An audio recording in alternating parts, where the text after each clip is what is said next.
2019년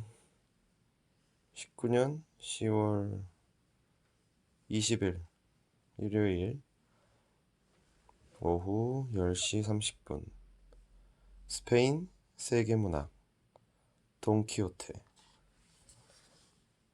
지은이 미구엘 데 세르반테스 사베드라.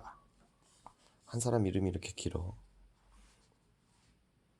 미구엘 데 세르반테스 사베드라. 아빠도 작가 이름은 처음 듣는다.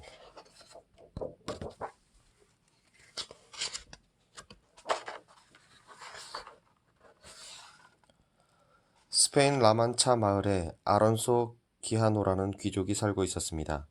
기하노는 이미 기사라는 존재가 사라졌음에도 중세 기사에 관한 이야기를 무척 좋아해서 관련된 책을 많이 읽었고, 만약 미처 보지 못한 책이 눈에 띄면 바로 비싼 값을 치르고라도 사서 읽었습니다. 이렇게 날마다 기사 이야기만 읽다 보니 기아노의 머릿속은 온통 기사들의 결투, 공주와의 사랑 이야기로 가득 찼고, 나중에는 자신이 소설에 나오는 기사라고 착각하게 되었습니다. 그래서 자기도 기사 수업을 위해 여행을 하며 악당을 무찌르고 약한 자를 돕는 기사가 돼야겠다는 터무니없는 생각을 하기에 이르렀습니다. 훌륭한 기사는 이름도 멋있어야 한다고 생각한 기하노는 자기를 돈키호테, 자신이 탈 말을 로시난테라고 부르기로 했습니다. 또한 기사에게는 사랑과 용기를 바칠 공주가 필요했으므로 상상의 공주에게 둘시네아라는 이름을 붙였습니다. 7월 어느 날 돈키호테는 헛간 구석에 있던 조상의 낡은 갑옷과 투구를 꺼내 손질해서 입고는 로시난테를 타고 사람들 몰래 집을 떠났습니다. 낡은 갑옷에 칼을 차고 창과 방패를 든 채 삐쩍 마른 말을 타고 가는 모습은 자기 스스로만 멋지다고 생각할 뿐 길 가던 사람들은 손가락질하며 수군거렸습니다. 해가 저물 무렵 돈키호테는 허름한 여관에 다다랐습니다. 외딴 곳에 있는 낡고 초라한 여관이었지만 돈키호테에게는 거대한 성으로 보였습니다. 돈키호테는 잠시 말 위에 앉아 가만히 있었습니다. 기사를 환영하는 나팔 소리가 들리지 않았기 때문입니다. 때마침 누군가가 돼지를 몰기 위해 뿔나팔을 불었고 돈키호테는 이것이 자기를 환영하는 나팔 소리라고 여겼습니다. 이제 돼지 몰거나 양 몰거나 할 때 목동들이 나팔을 쓴단 말이야. 응?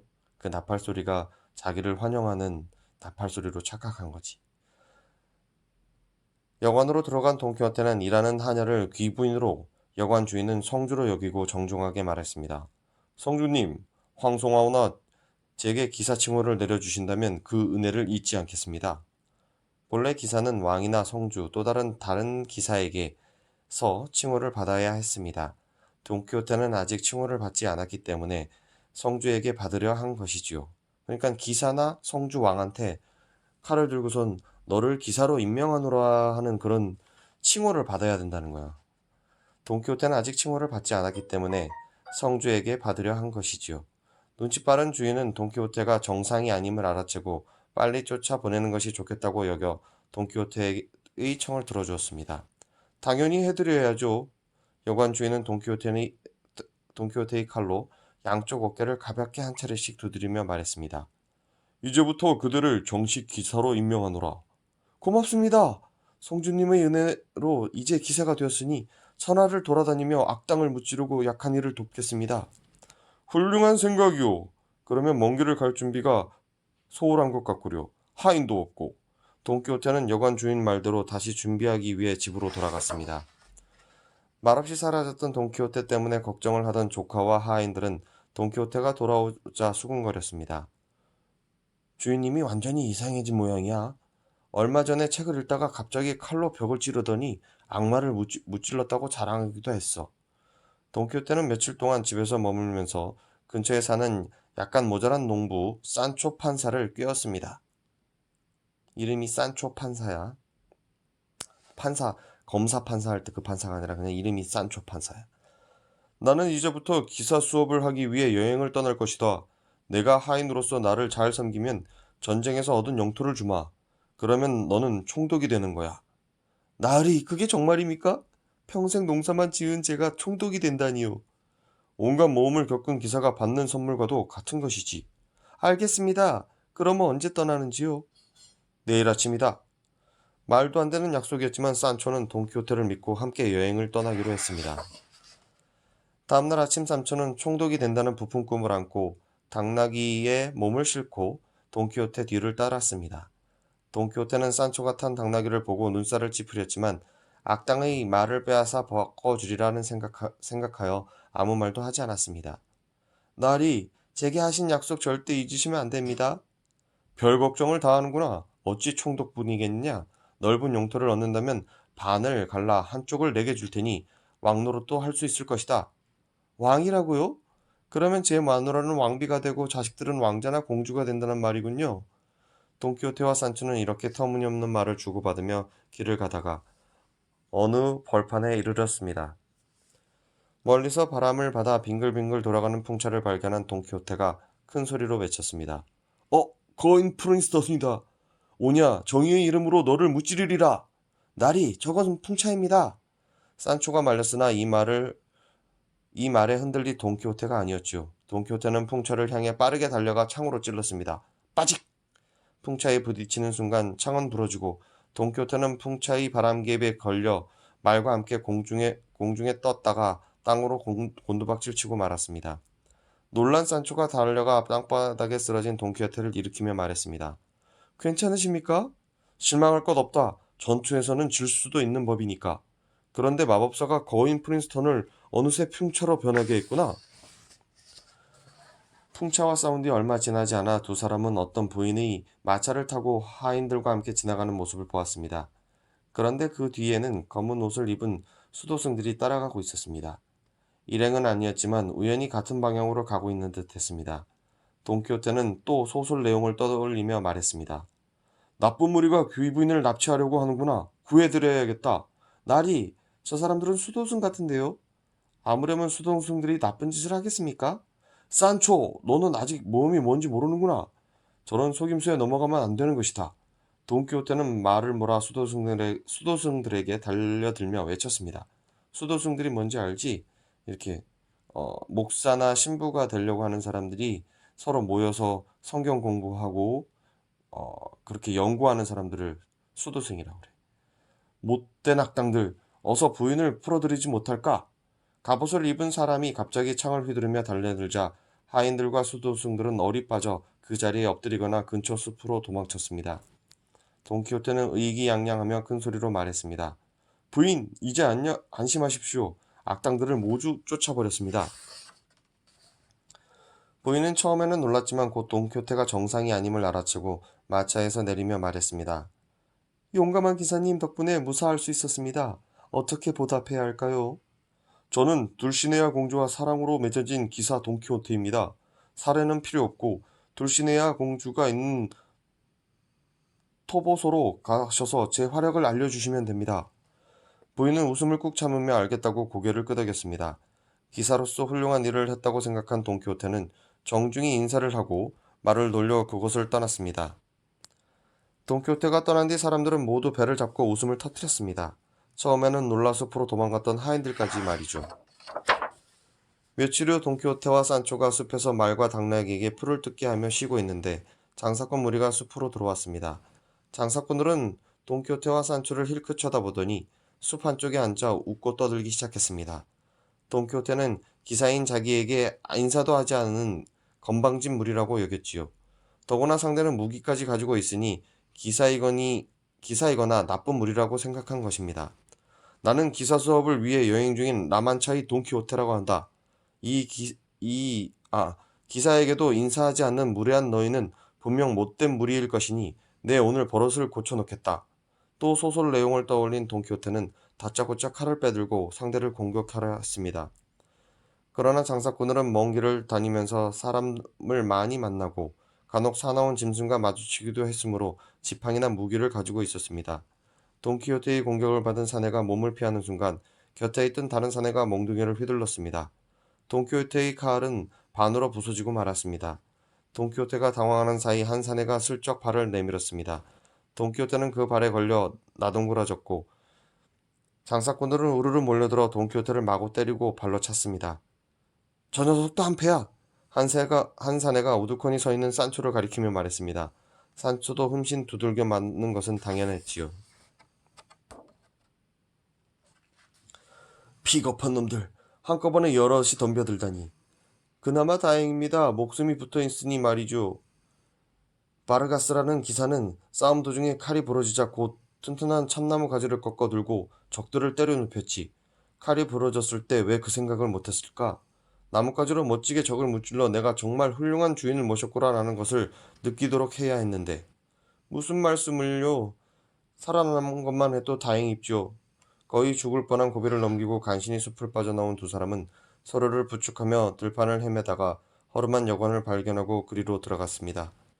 여관 주인은 상처투성이인 돈키호테와 산초에게 방을 내어주고 부인과 딸에게 간호하도록 했습니다. 엄살을 부리던 산초는 푸짐한 음식을 보자 아픔도 잊은 듯 개걸스럽게 먹기 시작했습니다. 돈키호테에게 비하면 정상이지만 그래도 모자란 구석이 있는 산초는 맛있는 음식과 술만 있으면 행복했기 때문입니다. 며칠이 지나 몸이 회복된 돈키호테는 산초와 함께 여관을 나서려고 할 때였습니다. 돈키호테가 산초와 함께 여관을 나서려고 할 때였습니다. 여관 주인이 돈키호테와 산초를 불러 세웠습니다. 손님, 며칠 동안 묵으셨으니 숙박비를 주셔야죠. 그런데 돈키호테는 이렇게 말하는 것이었습니다. 기사 수업을 하는 사람이 단 한 푼이라도 음식값이나 숙박비를 내겠다는 얘기는 들은 적이 없다. 뭐요? 나는 기사 이야기 따위는 모르니 어서 돈을 주시오. 여관 주인은 무슨 뚱딴지 같은 소리냐며 계속 돈을 달라고 재촉했습니다.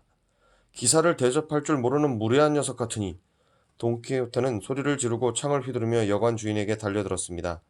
여관 주인이 깜짝 놀라 몸을 피하는 사이 돈키호테는 로신한테를 몰고 여관을 빠져나왔습니다.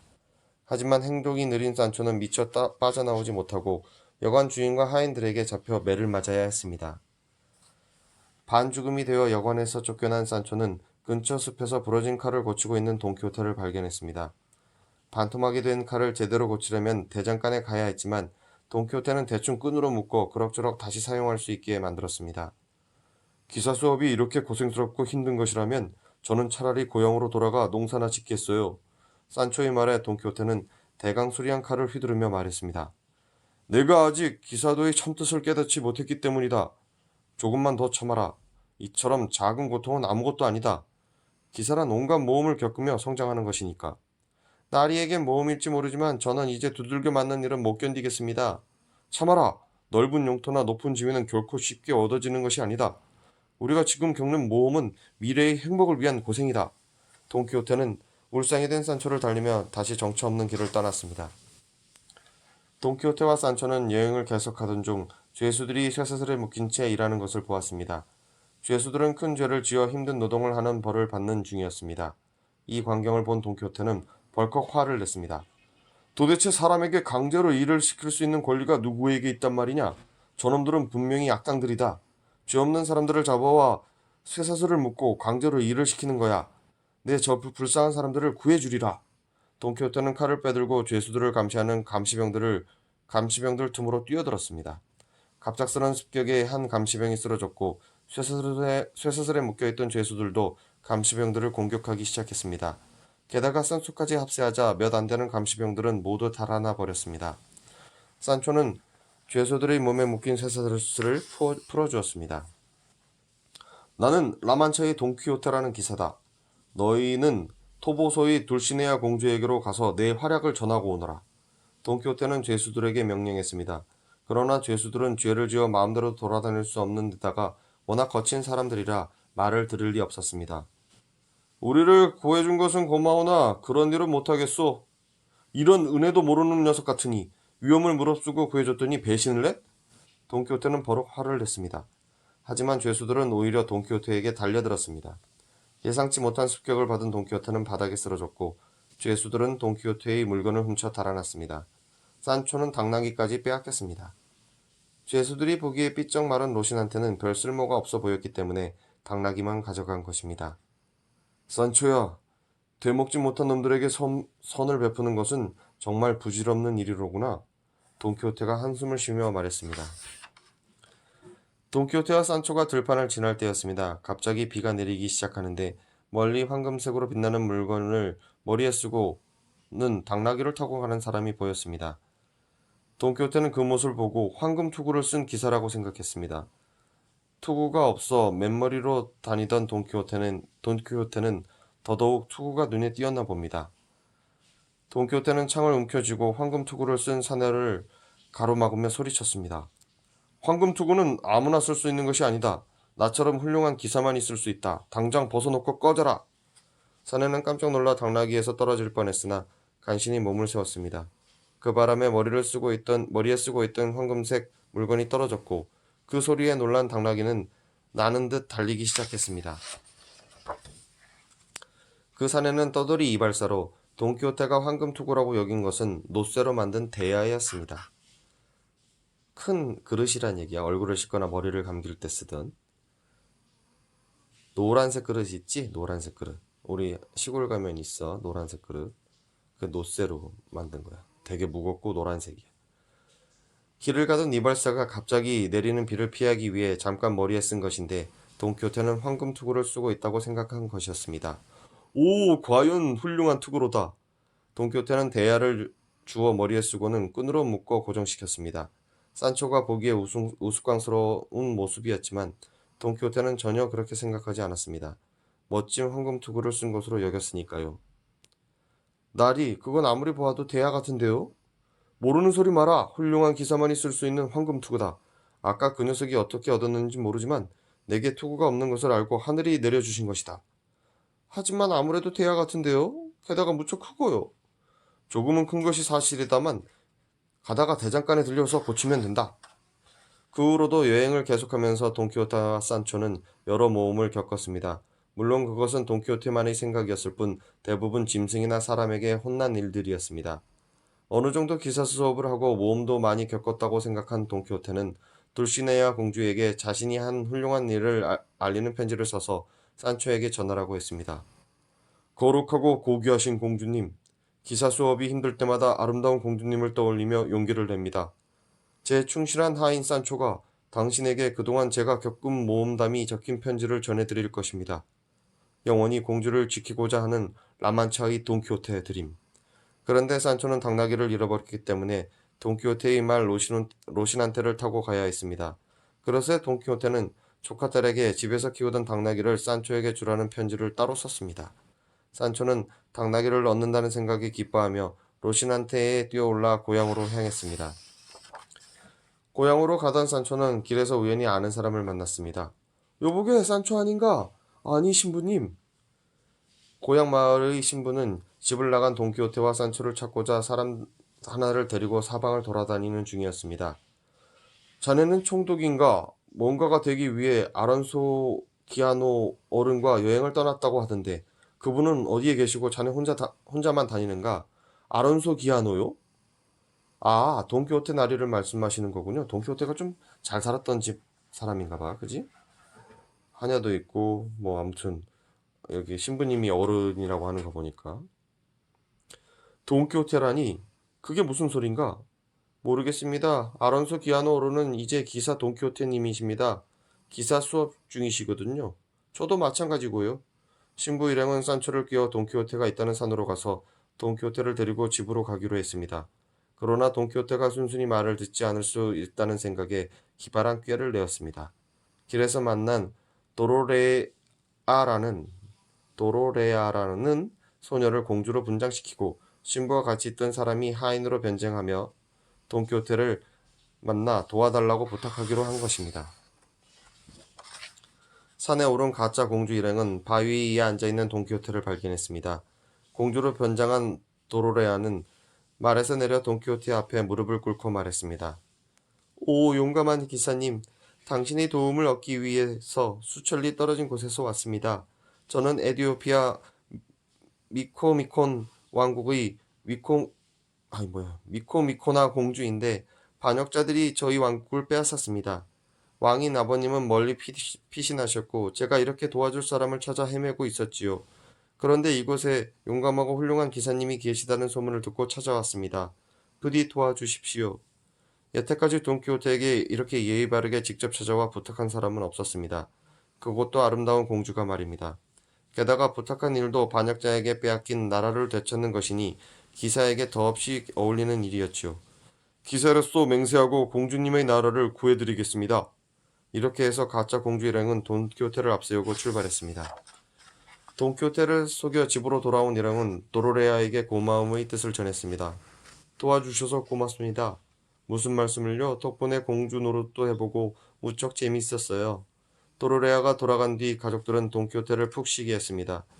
돈키호테는 제대로 먹지도 쉬지도 못하고 오랫동안 여행을 했기 때문에 몸이 약해져 있었지만 조카 딸의 정성스러운 보살핌으로 곧 회복되었습니다. 그러나 기사가 되겠다는 말도 안 되는